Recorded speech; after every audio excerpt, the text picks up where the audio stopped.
बल्कि समाज ने जिस तरीके का तावेदारी सिखाया है, झुक के रहना सत्ता के सामने, ऑपरेशन के सामने, ऐसे ही लोगों को आजकल मैसेज मिल रहे हैं। तो ठीक है, खुला आसमान हमारे लिए ठीक है, खुला आसमान, खुला सोच, क्योंकि जेएनयू तो इसीलिए जाना जाता है। और खास करके ये सरकार जब से आया है, जेएनयू ने फिर से और एक बार कहा कि कोशिश तुम्हारी जारी है, लेकिन जेएनयू तुम पर भारी है। बार बार तुमने ये किया है, बार बार। और इतिहास बोलने अगर और लोग आएंगे जिन्होंने ये संघर्ष लड़ा है, वो इमरजेंसी हो, वो 1983 हो, वो 90s का दौर हो, वो 2014 के बाद का दौर हो, बार बार ऐसा एक यूनिवर्सिटी, जिस यूनिवर्सिटी ने एक तरीके से इस सत्य को स्थापित किया कि भारत जैसे देश में पढ़ाई लिखाई, हायर एजुकेशन ये बेचने और खरीदने का सामान नहीं हो सकता। हमारा एक लीगेसी है। ये देश अगर डिफाइन होता है तो अपने संघर्षों से डिफाइन होता है। ये देश अगर डिफाइन होता है तो अपना भविष्य अपने हाथ में लेने का जो जद्दोजहद है, उसका जो सैक्रिफाइसेस है, और उसमें यूनिवर्सिटीज का रोल, उसमें नॉलेज क्रिएशन का रोल, वो आजादी के आंदोलन में हमने देखा है कि अंग्रेजी की हुकूमत के उसका जो एजुकेशन सिस्टम है उसको डिफाई करना, ये हमारे आजादी के आंदोलन में एक महत्वपूर्ण टैक्टिक्स रहा है संघर्ष का। और उसके बाद जब जेएनयू बना, जेएनयू का छात्र संघ कैसे बना, कॉमरेड सुरजीत ने रखा है कि यूनिवर्सिटी तो बनाया गया, ऑब्वियसली कोई भी यूनिवर्सिटी बनाया जाता है सरकार की ओर से इसीलिए बनाया जाता है कि आप प्रोबेबली बेस्ट ब्यूरोक्रेट्स प्रोवाइड करें। तो हमने तो बेस्ट ब्यूरोक्रेट्स दिए हैं, हमें पता है, लेकिन हमने ऐसा दिमाग भी दिया है, हमने वो कमिटमेंट भी दिया है जिसने हिंदुस्तान को बदलने का, जो सपना ये देश निर्माण करते वक्त, अंग्रेजी हुकूमत के खिलाफ लड़ाई लड़ते वक्त जो सपना देखा गया, जिस सपने के लिए खून बहाया गया, जिस सपने के लिए फांसी में चढ़ा गया, जो सपना को देखते हुए तेलंगाना लड़ा गया, जिस सपने को देखते हुए तेभागा लड़ा गया, वो सपना, ऐसा एक हिंदुस्तान बनाने का सपना। बात बड़ी लगती है क्योंकि विश्वविद्यालय छोटा है, मतलब घिरा हुआ है, लेकिन बात बड़े बात को तो इस यूनिवर्सिटी के लोगों ने जिया है। कॉमरेड चंद्रशेखर इसी यूनिवर्सिटी से हैं। यही वो यूनिवर्सिटी है जिसने अपना संविधान खुद लिखा, और जो लोग संविधान लिख रहे थे उन्होंने ये गारंटी किया कि छात्र संघ में जो लोग चुने जाएंगे उनका जवाबदेही छात्र खुद तय करेगा। स्कूल लेवल जीबीएम्स होंगे, प्रेसिडेंशियल डिबेट्स होंगे, यूजीबीएम्स होंगे, जेएनयू के पदाधिकारियों को जवाब देना पड़ेगा। ये हमारे संविधान में लिखा हुआ है और हम उस संविधान को डिफेंड कर रहे हैं, हम उस आइडिया को डिफेंड कर रहे हैं, डेमोक्रेसी के उस आइडिया को डिफेंड कर रहे हैं। और बात और बहस यहाँ पे सिर्फ इसलिए नहीं होती क्योंकि हमको धाबे मिले हुए हैं, हम यहाँ बैठते हैं, अपने आइडियाज को और शार्पेन करते हैं। लेकिन ये जो हमारा संविधान है, ये जो लीगेसी है, वो उस यूनिवर्सिटी को बचाने का लीगेसी है जो लड़ाई WTO तक जाता है, क्योंकि यही यूनिवर्सिटी, यही स्टूडेंट यूनियन है। अगर हायर एजुकेशन को बेचने के लिए WTO में नेगोशिएशन चलते हैं, उसी समय नॉन नेट फेलोशिप बंद होता है, तो यही विश्वविद्यालय जो बस भर के जाता है और ऑक्यूपाई यूजीसी करता है। यही वो विश्वविद्यालय है जो 1990 के बाद फरमान आया LPG पॉलिसीज का, लिबरलाइजेशन, प्राइवेटाइजेशन, ग्लोबलाइजेशन, सब कुछ बिकेगा, शिक्षा बिकेगी, स्वास्थ्य बिकेगा, जिसके पॉकेट में पैसा है जी लो।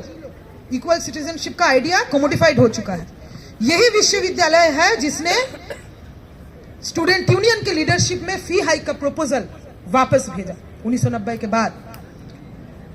यही वो यूनिवर्सिटी है जिसने विशाखा जजमेंट आने के बाद जीएसके जैसा संस्थान, अगर लिंक्ड कमिटी रिकमेंडेशन ने जेएनयू का अलग से मेंशन किया है, तो जीएसके भी ऐसा एक इंस्टीट्यूशन है जिसका पूरा पोस्ट जो एंटी रेप मूवमेंट 2012 उसके बाद और पॉश एक्ट बनने के दौरान जेएनयू का जीएसके एक मिसाल है।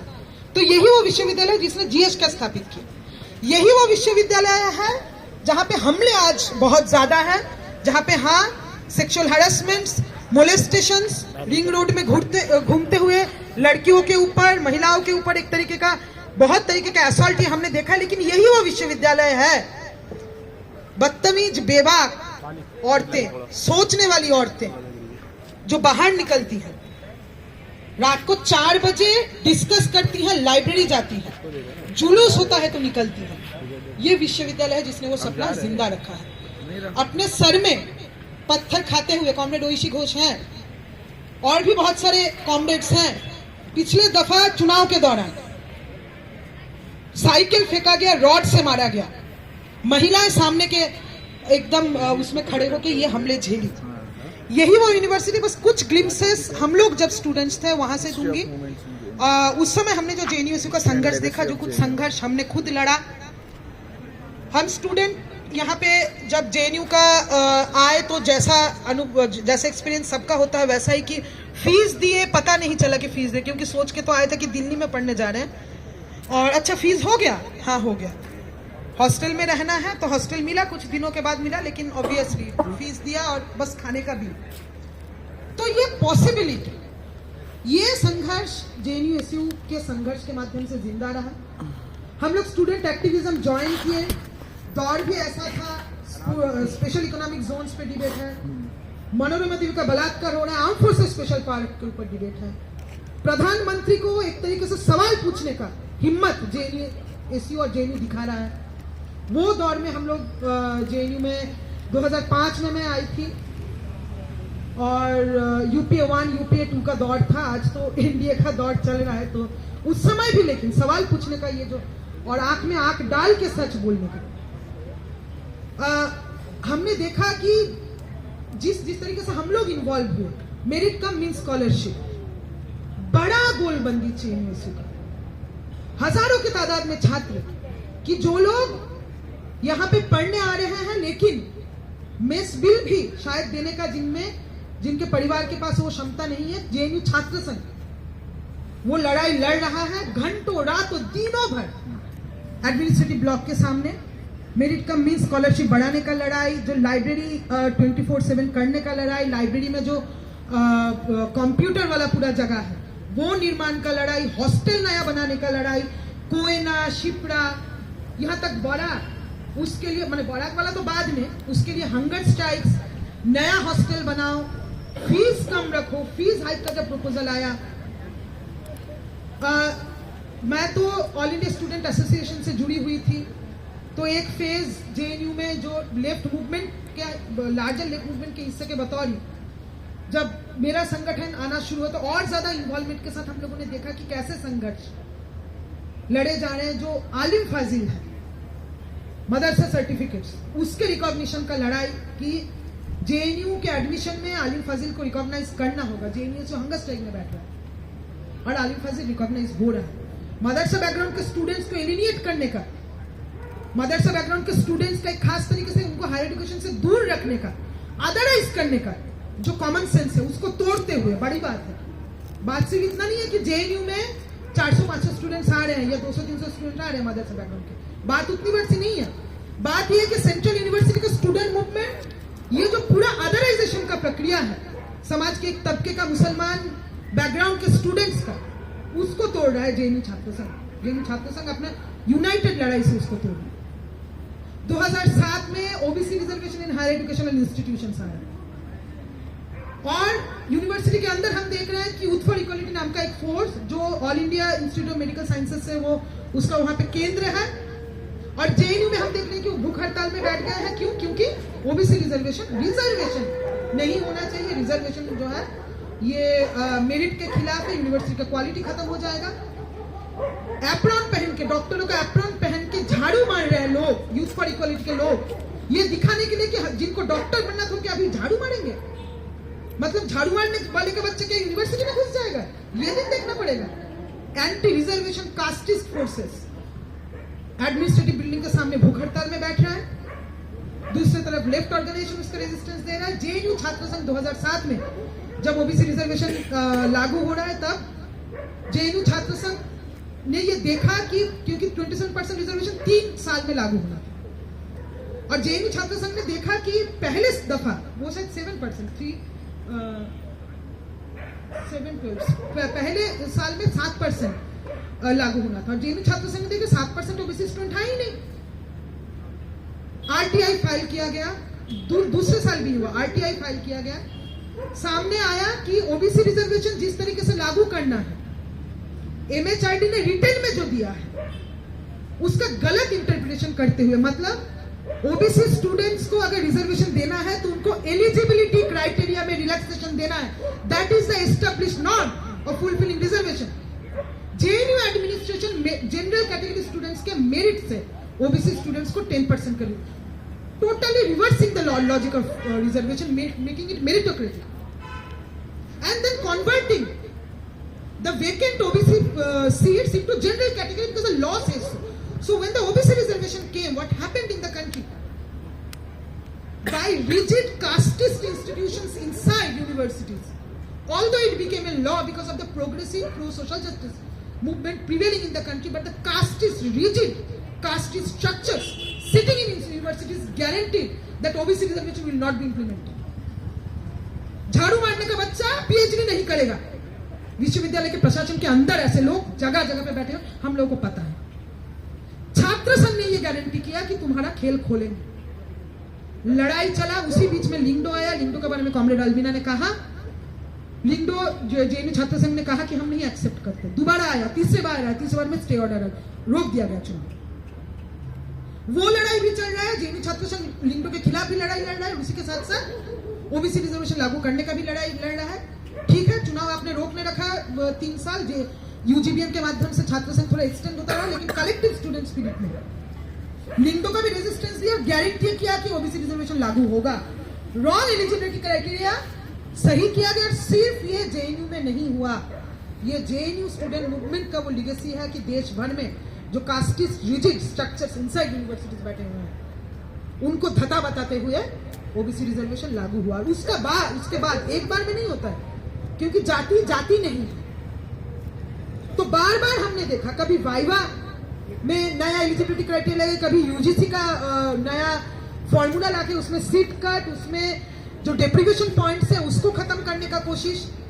हमने ये भी देखा जेएनयू छात्र संघ में 2012 में जब मैं प्रेसिडेंट बनी तब 4 साल चुनाव रुका था। उसके बाद जो लिंगडो कमेटी से कुछ छूट जेएनयू को दिया गया, छात्र संघ चुनाव हुआ। 6 महीने का छात्र संघ था क्योंकि इंटरिम चुनाव था, और उसी दफा 4 साल से स्टूडेंट्स अपना रिप्रेजेंटेशन के लिए बैठे हुए थे। वो अपना रिप्रेजेंटेशन के लिए लड़ाई लड़ा। जब रिप्रेजेंटेशन मिला, स्टूडेंट्स ने लड़ाई लड़ा कि वाइवा वोसे का जो वेटेज है, जो डिस्क्रिमिनेटरी वेटेज है 30%, आरटीआई फाइल हुआ। 5 साल का मोटा डेटा स्टूडेंट्स ने निकाला, स्टूडेंट्स ने डेटा एनालिसिस किया। एडमिनिस्ट्रेशन के सामने भूख हड़ताल हुआ, एडमिनिस्ट्रेशन कमेटी बनाने में मजबूर हुआ, और एडमिनिस्ट्रेटिव कमेटी ये एक्नॉलेज किया कि 30% वाइवा वोसेस है, लिंग्विस्टिक, उसी के साथ साथ ऑप्रेस कास्ट, ऑप्रेस रीजन से जो स्टूडेंट्स आते हैं उनके साथ एक खास तरीके का डिस्क्रिमिनेशन होता है। और ये बड़ा सवाल जेएनयू छात्र संघ के चुनाव ने उठाया, जेएनयू छात्र संघ के जो मूवमेंट है उसने उठाया। एफडीआई का सवाल है, होलसेल में जो है टोटल प्राइवेट इन्वेस्टमेंट, प्राइवेटाइजेशन का सवाल है। ये जो ढाबा है, नॉर्थ ईस्ट ढाबा, नेस्ले हुआ करता था, वो स्ट्रगल्स, वो स्टिकर्स हम लोग देखते थे, गो बैक नेस्ले। तो नेस्ले का यहाँ पे लगाया गया और छात्रों ने उसके खिलाफ संघर्ष शुरू किया।